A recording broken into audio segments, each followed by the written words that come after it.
Okay, cool. Can you guys hear me?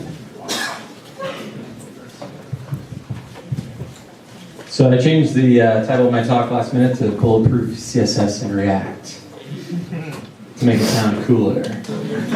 Foolproof. So my name is David Wells. I work as a UI UX engineer at a company down the street called MuleSoft.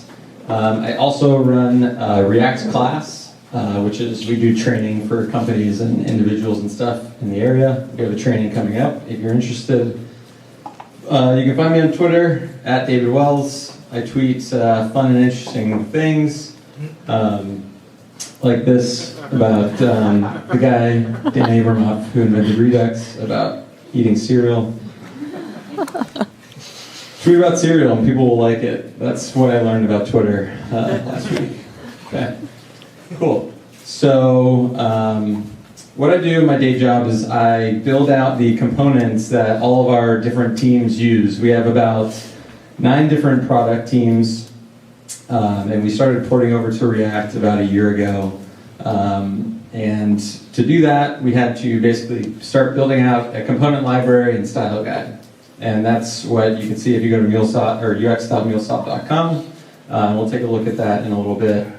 But there were some challenges with this. So one of the main challenges was to make this, when introducing React, we have all these legacy applications, a lot of them written in Angular, some written in some older technologies. And these components, when they're being included into the page, need to basically be standalone and not collide with any of the existing architecture. And as we know, CSS has some problems that you may or may not have run into. I'm going to walk through those in a second here. And the other challenge that we had to do is like make these styles and assets consumable by others. Maybe if they're not using React, if they go another technology route. Cool. So this is the obligatory CSS GIF. If you've ever seen a presentation about CSS, this is in it. So by law, I had to include it. And a little background, I actually like CSS. It's not bad. I started writing it like 8 years ago, just by like, oh, change that. What does that do? Oh, change that. Oh, cool. Now with DevTools, it's not too terribly difficult. But yeah, there's still some issues with it. The main issue is it has basically a global problem. So when you define a class, it's in the global scope. And if you're not defining your classes with a specific syntax or a level of specificity, you're going to get style overrides, collisions, stuff isn't working the way you want. You start adding important everywhere, you smash your computer, quit development, and become a potato farmer. That's the extreme, but you know, it happens. And this is a real quote from our future president of the United States. So how do we solve this problem? How do we solve like the global problem of CSS? All the things that we run into when trying to build complex, scalable applications. And the answer is localized CSS. So get rid of the global namespace, throw it out completely, do everything in isolation. And there's a couple of different ways to do that with React, and we're going to walk through those right now. So the current styling landscape, you can do, you just write your raw CSS like you've normally been doing in the global scope. Some things that help with that are some CSS methodologies like BEM or Suit. There's some problems with that, one being that we're human and humans make errors and collisions can still happen. And it's actually a more verbose way to do things. There's inline styles with JSX, which are really awesome and dynamic and cool. There's also the concept that's been gaining popularity over the past year or so putting all of your CSS in JavaScript and saying goodbye to CSS forever. And we'll talk about that in a little bit. And then there's also post-CSS and CSS modules, which is kind of a newer flavor, if you will. So this is a repository that I highly recommend checking out. There are basically all the different types of ways that you can do CSS, either writing your CSS in JavaScript or CSS modules or whatever you name it. There's about like 50 examples. So we're going to go through each and every one of them right now. This is a 7-hour talk. Okay, now we're just going to go through the things that I mentioned. So inline styles. So everyone's seen this. We just saw it in the last presentation. Write your styles in an object and then apply it to the style property of any given DOM node or view node in React Native. And this is pretty powerful. It's easy to implement. You can recompute styles at any time based off state changes or what have you. Based off different props that are passed into a component. There are some gotchas with inline styles, long list. Pseudo classes like after, hover, etc. aren't doable. No media queries, no vendor prefixing. Animations aren't doable. You have to use importance if you're using other style mechanisms for overrides. There's no style fallbacks, which means if you're trying to use Flexbox and use the older version, prefix version of Flexbox for older browsers, there's problems there. There's not really a notion of composability of this, like how would you share a style from one component into another component. You can do it, it's a little weird. And then there's also performance issues. When you're doing inline styles, it's inlined into the document, and if you're doing server-side rendering, your DOM is going to grow really large, and you're piping that down to the user. So there's some performance implications there. You also end up with a larger JavaScript bundle. And also debugging is a real challenge when looking at stuff. So this may or may not look familiar to you guys. Yeah, so backtracing, even looking at your UI to work on it is hard. But backtracing where this style is being applied on what thing, super difficult. So that's kind of some of the caveats with just doing everything inline. So the next methodology is CSS in JS, which again is growing in popularity. What that looks like, this is a library called Aphrodite, one of my favorite CSS in JS libraries, where you go ahead and you create your style sheet and then apply the styles to whatever container. And this does something interesting as well, where it localizes your styles, and we'll take a look at that, what exactly that means in a little bit. And this will inject a style sheet into the head tag, which is interesting, and out of the list of in that repository, not too many of them do it that way. And as you can see, it supports pseudo elements and media queries and some other nice things. But there are some considerations when going this route as well. I don't know if you guys can read this. The slides will be posted online after this, and a lot of this stuff is hyperlinked to the actual sources and stuff.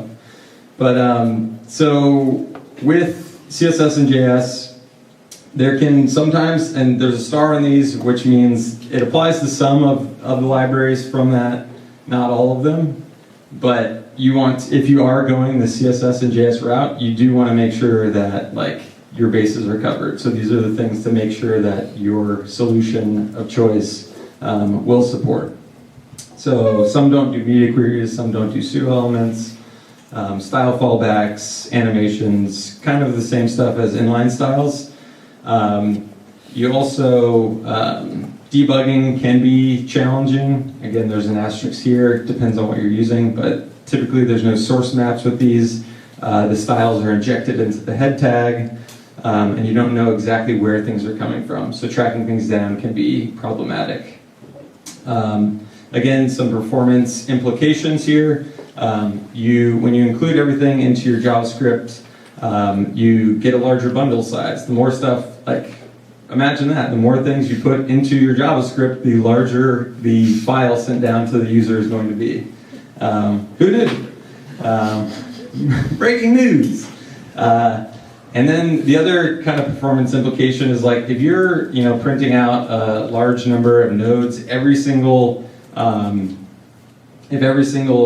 component in your entire component library, your UI is using these function calls, you're doing more work, and typically when you do more work, it is more expensive computationally. That's science. Okay, so then another thing to think about is library or flavor lock-in. So as we're seeing here, this is how Aphrodite does it. Basically this JSON object, depending on which flavor you want to go with, they have different kind of syntaxes and what have you. The other thing is globals. It's sometimes, and I'm getting ahead of myself here, sometimes you do need some global cascading styles, and some of these libraries do not provide kind of an outlet for that. And then also the question of composability, how easy is it to reuse styles from let's say your button to a different variant of button that's in a different file. So those are things to consider when looking at those. The third one, and I'm going to spend most of the time talking about this, is post-CSS and CSS modules. And here are the logos. Very nice. What are these? These will make your JavaScript fatigue even greater than it already is. Not really, though. It actually will solve a lot of these issues that I'm talking about. So why post-CSS? Let's talk about why, and then I'll show you some real examples of code and what it actually does and what localization even means. So post-CSS, you are localizing your styles. You also have the option of using global styles when you need to, and I'll talk about use cases there. Basically, post-CSS, think about it like it's Babel for CSS. So it is a transpiler, turns your CSS into an abstract syntax tree, and then you can do any type of transformation you want to it, very much like Babel does for JavaScript. Has a huge plugin ecosystem, allows you to write normal CSS. I should have put an asterisk there because some people don't like that. But I'll talk about why that's powerful and more. So what does it actually look like? So this is our kind of pattern of creating components. So we have a components folder in any given project. The folder name is the actual component, the JavaScript, and then the CSS right next to it. So very much in the spirit of what React is really trying to propagate through the world is put everything that has to do with that one thing in one place. So you can find everything and it's easy to debug, etc. So this is using post-CSS and CSS modules. Very simple example where I'm just importing my button.css from this folder and applying that to the class name. And what is that actually doing? And this is my CSS file, normal, plain CSS that you've seen a million times. What it's actually doing, so when you're importing the CSS file, it's converting that style into an object. And the keys of that object are your class names that you've defined in your CSS file. So when this button style gets applied, it's not actually applying this button class, because as we all know, that's the most generic class you could probably ever have, and you are probably going to run into conflicts, right? So instead, it's applying this localized class that, good luck. Someone would really, really, really have to try to conflict with that. And you can change, so the way that this is constructed is it's the file name, and then the actual class name used, and then a hash. And that hash can be changed every time you build, or every version, or whatever. So if someone actually is trying to mess with your CSS, you can make sure that they have to keep doing it. It sounds mean, but, don't mess with my CSS. You can quote me on that. Okay. So, and then the end result, what does the actual markup look like? So the markup looks like this. So now we have, in effect, localized markup, where other global styles, your Bootstrap CSS library that you've included, it's not going to affect this stuff. And then versus the alternative, which is Collision City, #Collision City. Okay, so that's cool and all, and a lot of the solutions out there with the CSS in JS localized styles as well. So that solves that problem, and that's the main thing. If you take anything away from this talk, you need a solution that localizes your styles, or you're going to run into issues. And if you think you won't, I'll explain that in a little bit. But some other benefits of using this type of setup is CSS modules and post-CSS. You can use CSS4 today. So very much like Babel lets you write in ES6 today, you can write in the future spec of CSS.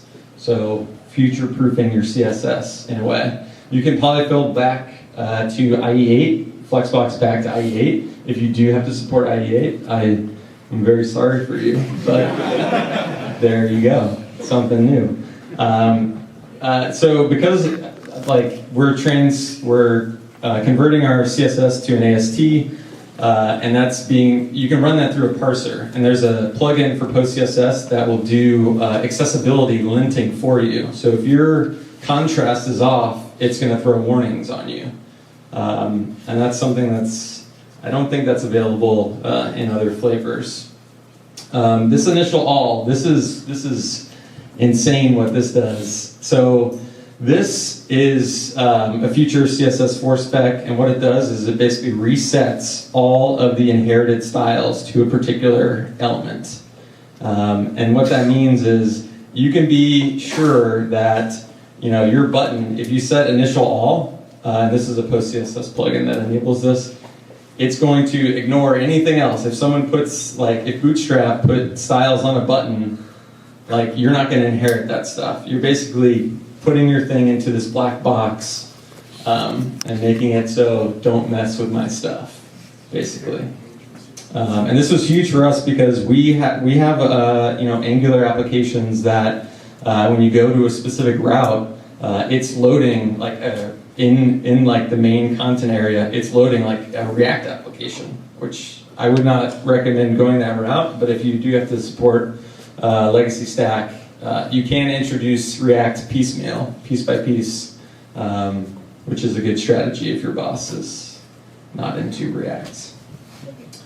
Another thing here, so composability. So you can compose these classes together by just very much like a less or Sass syntax to just basically pull in styles and apply it to another class that you've defined. And that's across files, across components.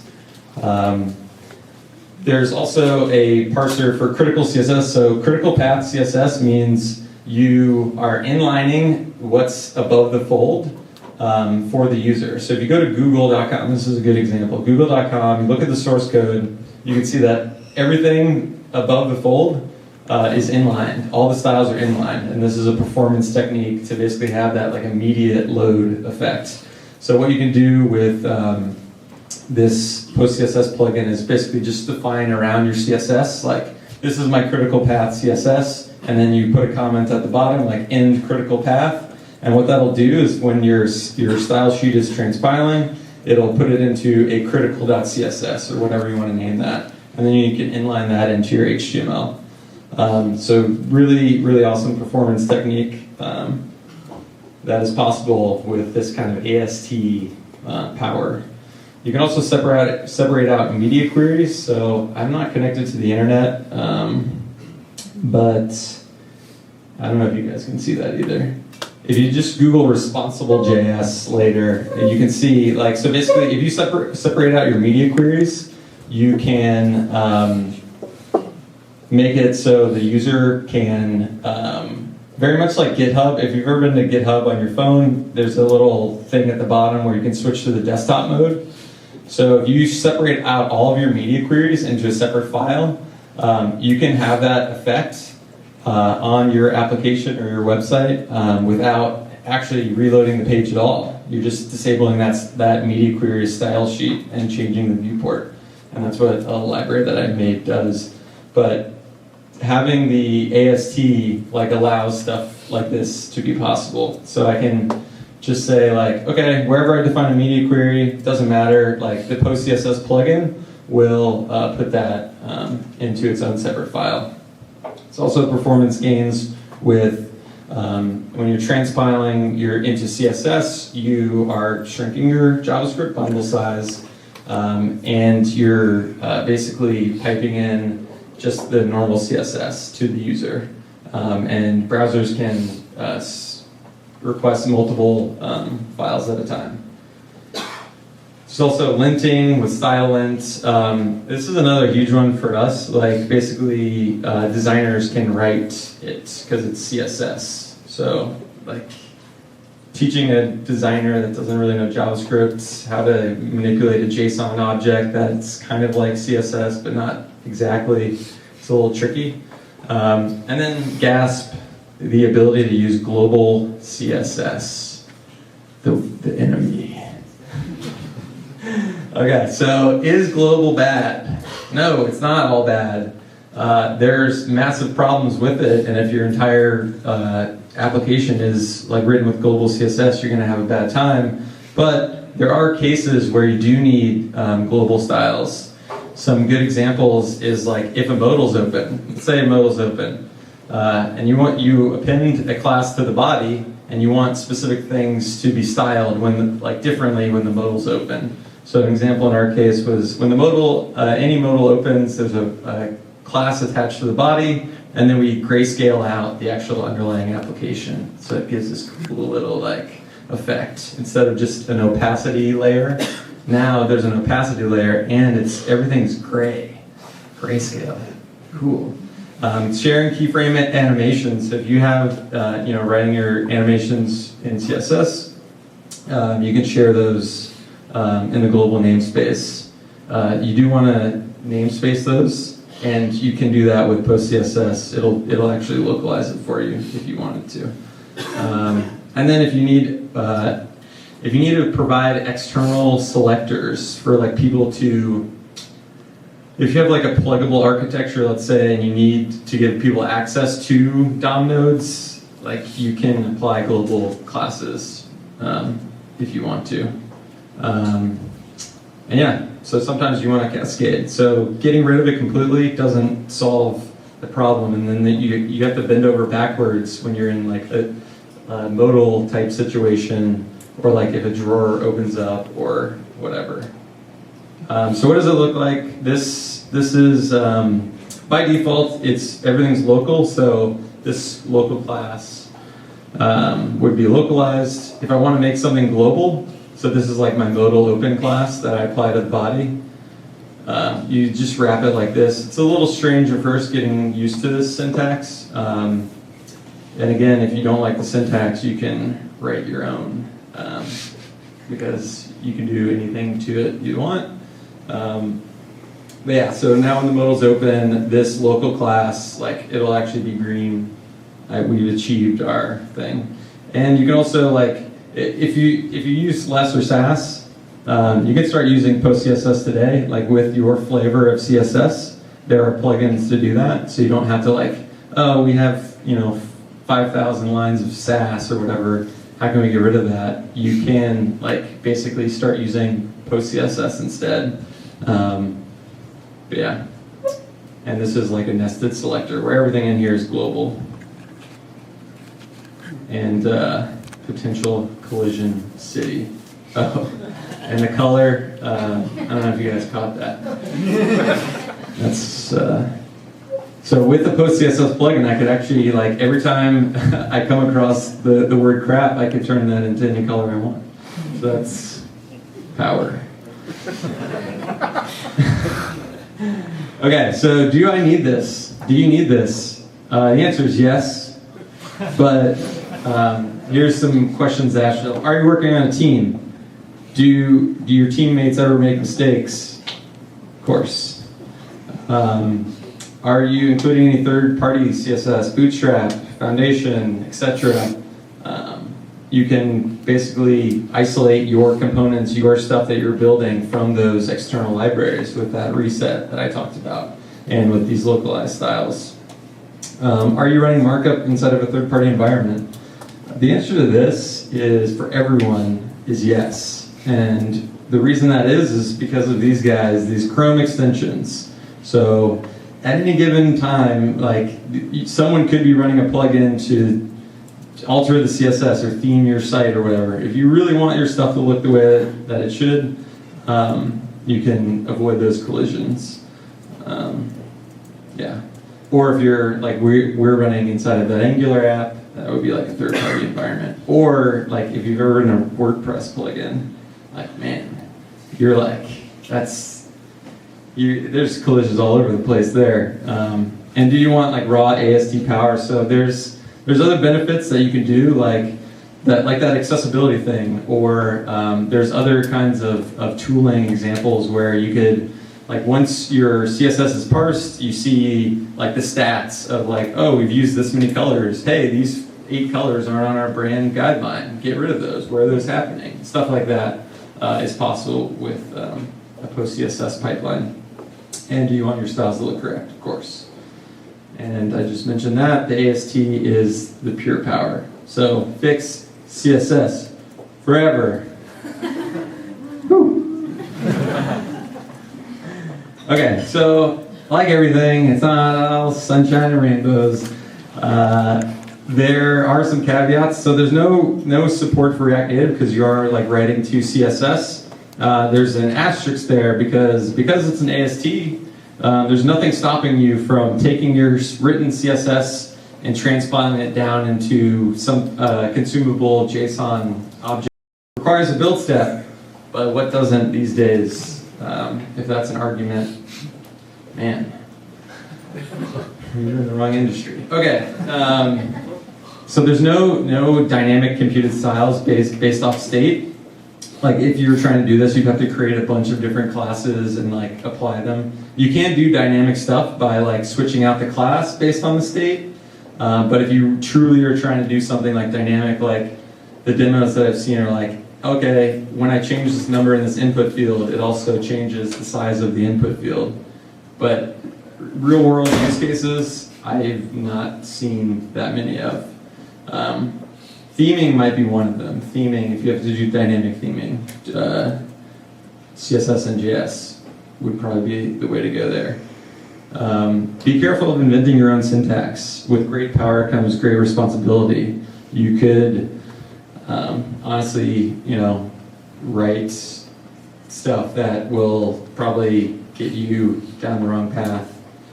Don't go nuts with plugins. Like anything, the more plugins that you add to something, like the slower your build gets. So just be aware of that. There's some testing quirks. If you're assessing on like the class names that are applied, because if you're using the hashing algorithm, like that hash is different in like a testing environment sometimes. So like doing assertions can be a little wonky if you're doing that. There are ways to fix that though. And the worst one of all, you have to write CSS. But I think the benefits that I showed on that slide of all the things that you can do that like aren't possible without an abstract syntax tree, hopefully it convinced you. Which approach wins? All of them. They're all great approaches. It's really up to you guys, like what you want to do.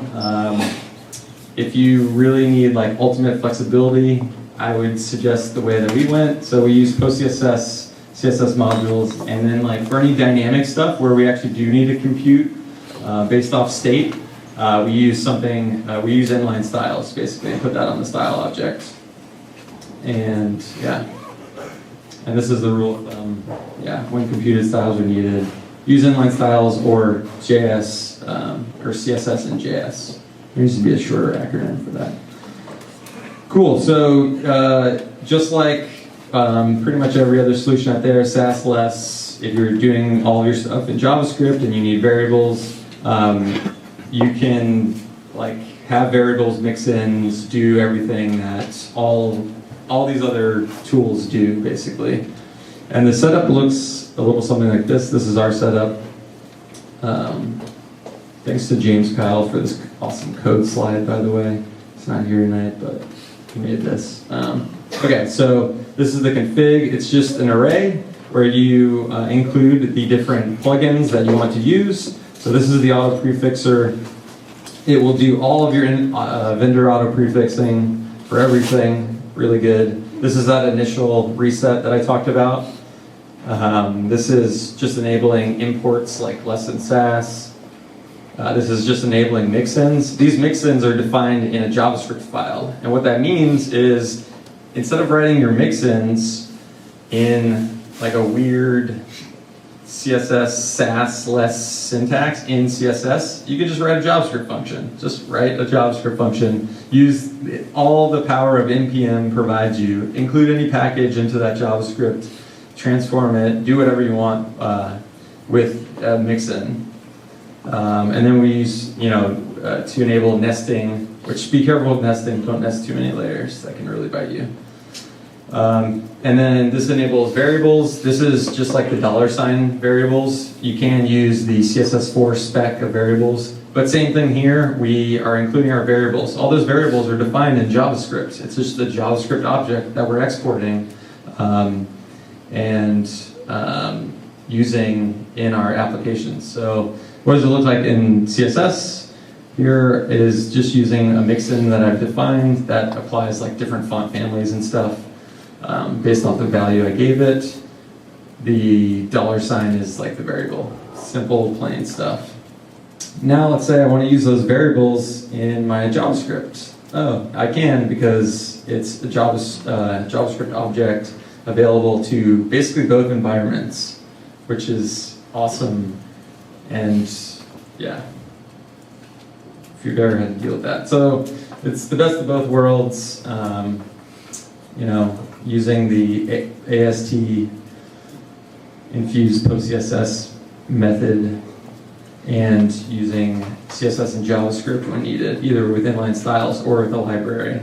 And I recommend Aphrodite if you're checking one out. And then some quick tips and tricks.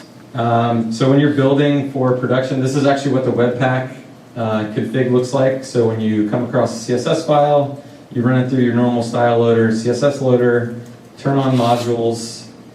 This is the local ident name, which is basically what it'll actually be localized to. And in my previous slides, I had file name __, like class name, and then a hash. When you're building for production, that gets pretty verbose, just like them or any other kind of methodology. Like your markup can get pretty huge. So this will minify your markup for production. And again, if you look at like Google or any like massive application and you look at the source code, the styles look something like this. They're not you can't read their styles basically. Or class names. So this is, so you can get BIM for free if you want to using this method.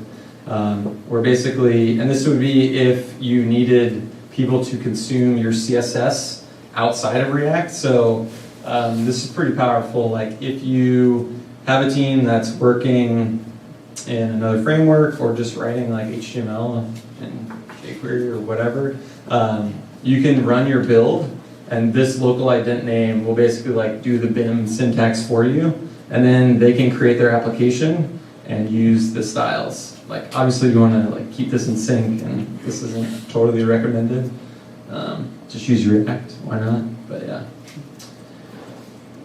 This module is awesome by Jed Watson, class names. You'll use it all the time. This is an example, like, so I'm including my CSS module styles, and then based off the props of this component, like if it's a ghost, like apply the ghost. So if this is a Boolean of true, it'll apply the style.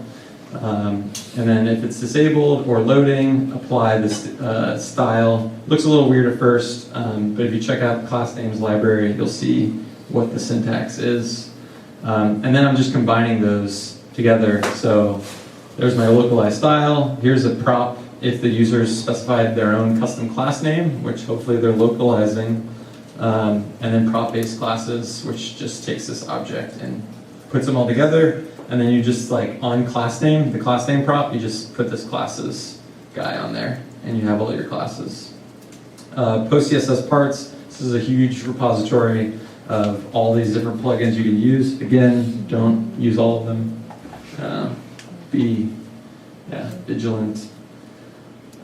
But you can just see, if you check this out, like all of it's categorized very well too. You can see like if you're running into a specific issue, like you can probably find a solution or fork an open source plugin to write your own solution.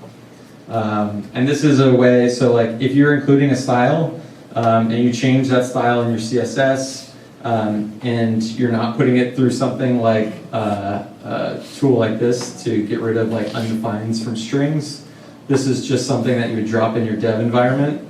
Basically, like if there's a class of undefined applied to something, it will put an error, and like you'll see like, oh crap, there's an undefined class somewhere, what's happening? And you can fix it. I found this the other day, it's super awesome. And then CSS Next is the CSS4 spec in PostCSS, which is awesome as well. So yeah, so any questions? And again, we're doing a training coming up on July 16th in San Francisco. You can register if you want. But yeah, any questions on his stuff? Yeah. Is there source map support in Chrome? Yeah. So you can turn on source maps, or you can turn them off. If you turn them off, like it's going to inline the styles in depth mode, so it's a little bit hard to backtrace. When you turn them on, you do get full source map support. Your build is a little slower though, but that's What's the presentation software you use? Oh yeah, good question. So this presentation on React has been brought to you by React with slides written in React. This is called Spectacle from Formidable Labs. So thanks Ken Wheeler for that. And the code slide was from Kyle James. It's like an extension to this. How do you spell spectacle? This is not a spelling bee, sir. It's Silicon Valley, I think. Yeah. Any other questions? Are you guys excited about the possibilities here? Are they? Oh yeah. Yeah. So hopefully you apply this. It's the most powerful way to do things that I've seen with all the use cases we needed to support. And yeah. Like just the fact that you could do that critical CSS thing, which there's a link in here. Actually, this is a repository of the actual example. So, no, there's no docs. But clone that down, run it, and you'll see what I'm talking about. Pretty awesome stuff. Cool. Well, thanks for listening.